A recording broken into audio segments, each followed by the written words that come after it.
വാർത്തകൾ വിശദമായി.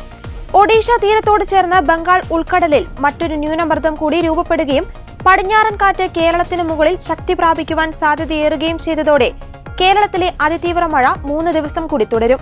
അതേസമയം തീരത്തോട് ചേർന്ന് താമസിക്കുന്നവർ ജാഗ്രത പാലിക്കേണ്ടതാണെന്നും അധികൃതരുടെ നിർദ്ദേശാനുസരണം പ്രളയ സാധ്യതയുള്ള ഇടങ്ങളിൽ നിന്ന് മാറി താമസിക്കുവാൻ തയ്യാറാവണമെന്നും സർക്കാർ വൃത്തങ്ങൾ അറിയിച്ചു.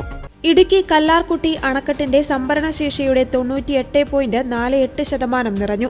ലോവർ പെരിയാർ അണക്കെട്ടിന്റെ സംഭരണശേഷിയുടെ 98.11% വെള്ളം നിറഞ്ഞിട്ടുണ്ട്. 3ാം ഘട്ട അറിയിപ്പായ റെഡ് അലർട്ട് ഇവിടെ നിലനിൽക്കുന്നുണ്ട്. വെള്ളം പുറത്തേക്ക് വിട്ടാണ് ഇവിടുത്തെ ജലനിരപ്പ് നിയന്ത്രിച്ചു നിർത്തുന്നത്. അപകടകരമായ രീതിയിൽ ജലനിരപ്പ് ഉയരുന്നതിനെ തുടർന്ന് കോട്ടയം ജില്ലയിലെ മീനച്ചിൽ, പത്തനംതിട്ട ജില്ലയിലെ അച്ചൻകോവിൽ, മണിമല എന്നീ നദികളിൽ ഓറഞ്ച് അലർട്ട് നിലനിൽക്കുന്നുണ്ട്. ഈ നദികളുടെ തീരത്തുള്ളവർ ജാഗ്രത പാലിക്കണമെന്ന് സംസ്ഥാന ദുരന്ത നിവാരണ അതോറിറ്റി അറിയിച്ചിട്ടുണ്ട്. കോഴിക്കോട് ജില്ലയിലെ കോരപ്പുഴ, തിരുവനന്തപുരം ജില്ലയിലെ വാമനപുരം എന്നീ നദികളിൽ യെല്ലോ അലർട്ടും നിലനിൽക്കുന്നുണ്ട്. യാതൊരു കാരണവശാലും നദികളിൽ ഇറങ്ങുവാനോ നദി മുറിച്ചു കടക്കുവാനോ പാടില്ല.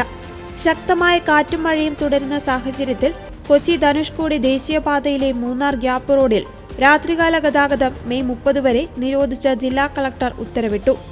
ദേശീയപാത 85-ൽ കരടിപ്പാറയ്ക്ക് സമീപം മണ്ണിടിച്ചിൽ ഉണ്ടായതിനാൽ കൊച്ചി ധനുഷ്കോടി ദേശീയപാത ഇരുട്ടുകാനത്ത് നിന്നും കല്ലാർ വട്ടിയാർ വഴി 2ാം മൈൽ വരെയുള്ള ഭാഗത്തെ റോഡ് ഗതാഗതം ഇനിയൊരു ഉത്തരവ് ഉണ്ടാകുന്നതുവരെ പൂർണ്ണമായി നിരോധിച്ചു.